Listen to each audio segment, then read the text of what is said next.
Alrighty, guys, we are back. It's your boy EQ, and up next we have Joe Budden and Ian talking about how Drake wanted equity in Apple and Spotify during his peak, but the labels pushed him out and got it themselves. That's why he's so pissed off.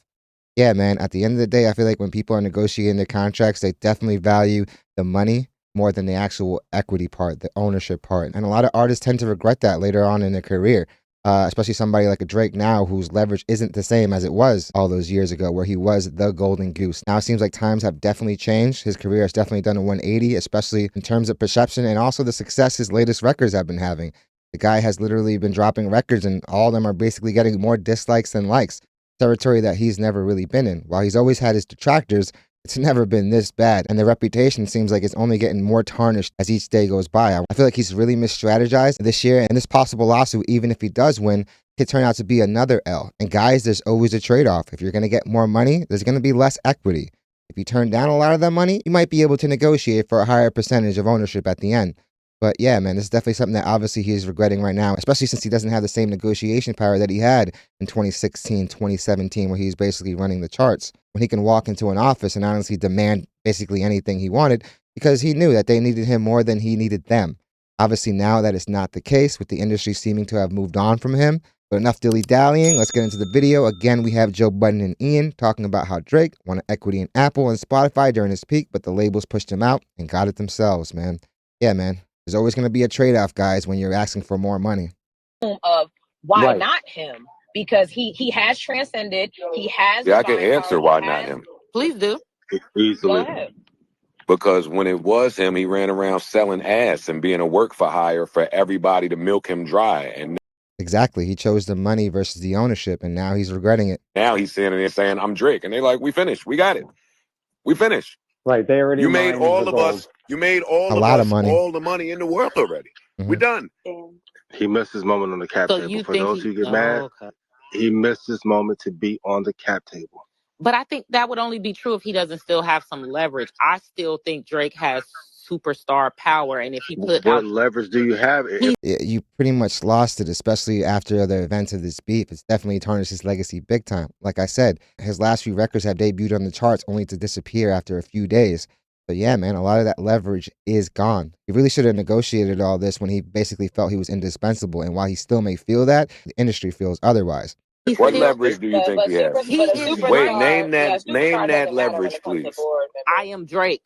If I put out a super project, that shit is going to blow. He's still Drake. If he put his face, Universal if he can put his, take losses for the next 5 years and watch that money to Spotify, and nobody, because of all the deregulation, no one will ever catch wind. Yeah, and I think to the point that I was saying is that him saying I'm Drake just makes you a cash cow. It doesn't make you a colleague. And I think his mindset or his team or his strategy, I think maybe that's what Joe might be pointing to. Well, he's walking into these offices like he's the boss, and he's not. Somebody else is obviously signing his checks. So like I said, while you may have all the leverage power, while you can throw your weight around when you are the biggest and everything you're doing is achieving success, when it's not, it's like I always say, if you're not useful, you're useless, guys. And maybe these guys are ready to discard him to the side. And obviously him trying to battle Universal, it's not going to do him any favor when it comes to these upcoming projects. That Party Next Door project is probably going to get no promotion. And even if Drake drops a solo project, who knows if they really invest any money into promotion himself. Yeah, just off name alone, he's going to be able to do 100K, 200K, but are the days of him doing 500 to 600K gone? Even though he's made a lot of money for them, sales have definitely been dropping over the last few years. No, she's absolutely right. And he's the last one to notice. He's sitting there saying, hey, I'm Drake. But they like, But that doesn't matter when you're talking like Yeah. that. Yeah, you have to have a competitive advantage to show, okay, I'm also an executive. You can be the cash cow, but you have to have a strategic mind He to be an hasn't proven executive that and yet. make power moves behind the scenes, which is required when you're having a. But I disagree with him. well, that's what I was just about to say. Well, do all the other people with a seat at the table There have you that go. executive mind and that history of success like that, or did they just get grandfathered? The thing is, Drake hasn't really proven that he has the executive mind. He's at OVO for a while, and none of those guys have really reached superstardom level. And honestly, most of the time, guys, when these artists do have these labels, usually the artists don't really go anywhere. You have outliers like Maybach Music earlier on when they had Wale and Meek and they were doing numbers. But usually it's not the case. Usually you do not want to sign to an artist because a lot of times they still want to be the featured artist there. So you're not going to get the resources that you would probably need to be able to like push it to the next level. Because they do, but L, we know they do because they're white. There's never this qualifying thing. But when you are a person that's an other, when you're an other, you do have to qualify. There are no qualifiers when you are a person with white privilege in this society. You don't have to do the checking boxes. That's true. I want to give context. I There's think what Joe people like that in the trying to industry. stress though, try with Apple, they laughed him out the room. But when he had a chance to do so with JP Morgan Chase and Meta and him and Jackman Square, like he's not just doing some of the shit with rappers. There's a whole bunch of tech motherfuckers that hate him too. I agree. He should. You over here talking about Serena, man. What do you think was gonna happen? You're literally fighting with like the co-founders of Reddit and Twitter, man. Guys are heavily connected. They look at you like you have regular money. You know what I mean? You have to be really careful because he was definitely making enemies that were out of his weight class. That he could have been in on cap tables and equity and got pushed out because of all them fucking interactions. Guys, I want to say something. Drake, and I'm leaving after this, but I love you guys and I hope you have a great Thanksgiving. Drake had a moment where Spotify pre-IPO, Apple streaming in its infancy, stage, he could have owned a piece of Apple. He could have owned a piece of Spotify. Guys, there was a time when Spotify was valued closer to 20 million. Now it's in the realm of the billions. So yeah, man, it's going to be a lot harder to get that seat at the table now. This is definitely something that he had a way better chance at accomplishing back then, but he obviously took the money instead of the ownership.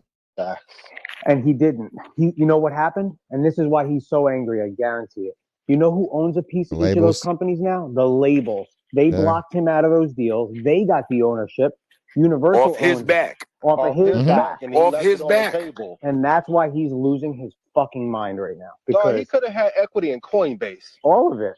So to both Ians, can I ask y'all a question? Did they take it from underneath his feet? Or did he leave it on the table thinking, oh, if I'm in bed with them, they'll give it back to me? No, he wasn't thinking either of those things. He was thinking, I want my big check from the label because he was unaware and uninformed. Okay, so he's... Well, no, his team was helping him. He didn't need it and it would be available later. And in business, you learn. That's what I'm thinking. You better get it now. Yeah. That shit ain't guaranteed. You got to take it Listen, then. So, Joe and I... You're on my brain, Yeah, like I said in the intro, guys, there's definitely a trade-off when it comes to negotiating these deals. Either you want the really fat check up front or you opt out for the ownership. Sometimes you may not have that foresight, or in this case, what they're theorizing, you may not be looking at it that way and maybe think that like, hey, you'll have an opportunity later on.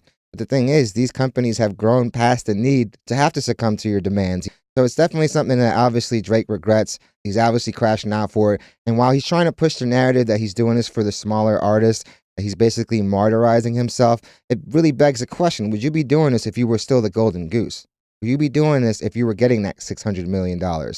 And honestly, I feel like most artists would be salty if they were getting pushed out like this. But the thing is, you definitely haven't done yourself any favors if you've done the things that allegedly people say you've done. You pretty much burned a lot of bridges, and you filing legal actions against Universal, yeah, man, it's going to be a very uphill battle. These people have the resources to drag on these cases for years. They can lose money for years and still be good. While Drake does have a lot of bread, these labels have way more. They're the ones signing their checks. They're the ones making a bulk of the money. So if Drake is anywhere close to $1 billion, can you imagine the money that the label is actually making? Yo, dude, it's got to be a ridiculous sum.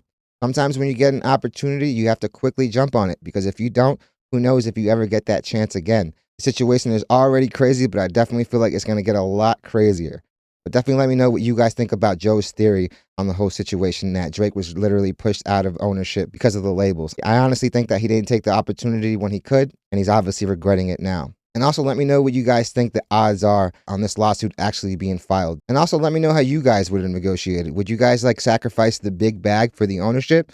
Like I said, a lot of times people look at that money and they see it as FU money, and they don't see the value in ownership until way later. You know what I mean? Even somebody like a Joe, he really champions ownership because of all the bad deals he's gone through in his career. So there's no surprise that he would value that. But definitely let me know what you guys think. Definitely hit the like and subscribe button, guys. It does the channel wonders. Thank you guys so much for watching. Guys, we just passed 4,000 subs. We've done over 1,000 subs in the last month. I really want to thank you guys. About a week ago, we hit a huge milestone for the channel. The channel cracked 1 million views. And 2 days ago, the channel got a notification that we got another 100K on top of that. I'm so grateful that you guys make this channel a part of your day. And honestly, it wouldn't be where it's at if it weren't for you guys. So I'm definitely looking forward to what you guys have to say about this. Like I always say, you guys add so much in terms of conversation in the dialogue. So I'm excited for what you guys have to say. But yeah, hope you guys love the video, and I hope to see you guys soon. Drake, you missed out on your opportunity to get ownership, man. But again, this is all in hindsight.